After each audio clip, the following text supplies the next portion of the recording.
teori konspirasi yang super menarik dari salah satu pulau di Indonesia Timur. Di balik keindahannya yang memukau, video-video traveling yang bikin ngiler, lautnya yang biru, hutannya yang hijau, dan budaya yang luar biasa kaya, dipercaya ada rahasia kelam yang tersimpan di Pulau Seram.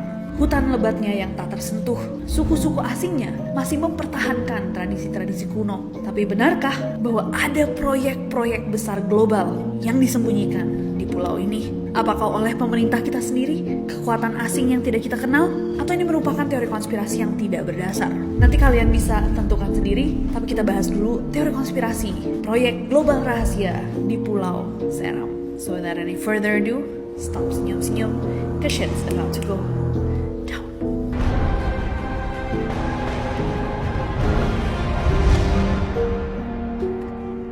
Jadi buat neroris yang belum tahu, Pulau Seram itu terletak di Provinsi Maluku, Indonesia Timur, bagian dari kepulauan yang dikenal sebagai mutiara tersembunyi. Dengan luas sekitar 17.100 km persegi, pulau ini memiliki julukan Nusa Ina, yang berartikan pulau ibu atau pulau besar.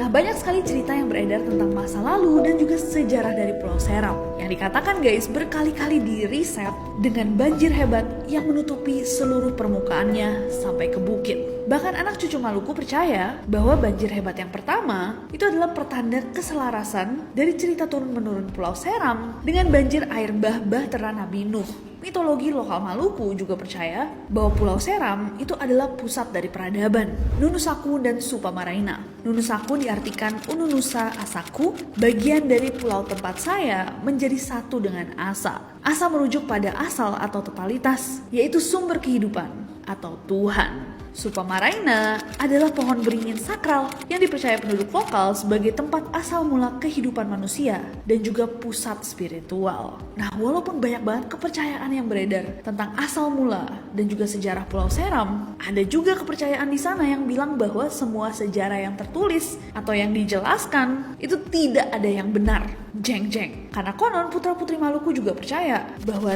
tidak ada yang bisa cerita sejarah Pulau Seram yang benar. Kalau ada yang bisa, orang itu akan mati. Karena itulah sumpah para leluhur. Jadi mungkin kita nggak pernah bisa bahas nih guys di storytelling. Tapi untung ini neror.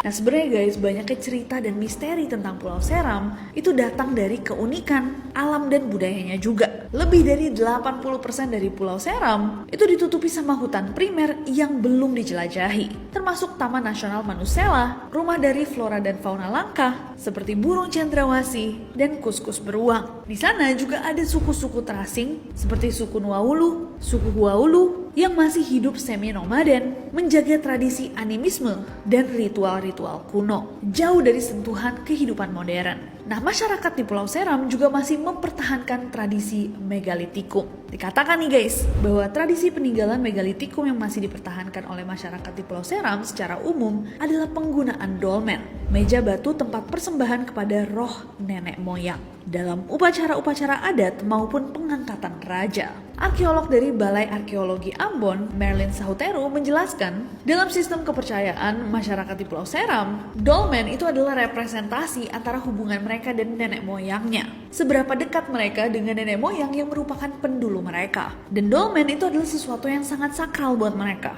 Diletakkan di tengah-tengah kampung, dirawat sampai usianya tuh ratusan tahun, dan tidak boleh sembarangan didekati. Nah, ada juga kepercayaan-kepercayaan mistis di Pulau Seram, seperti legenda urban tentang orang Bati, suku Bati atau manusia kelelawar. Makhluk yang dikatakan mirip kurcaci, berbentuk manusia kecil, memiliki sayap seperti kelelawar, dan dipercaya menghuni hutan dan gua-gua terpencil. Dipercaya bahwa orang Bati itu suka terbang pada malam hari untuk mencari mangsa, dan mangsa mereka adalah manusia. Banyak masyarakat Pulau Seram juga percaya bahwa ada roh-roh penjaga yang menjaga tanah mereka dari penyusup.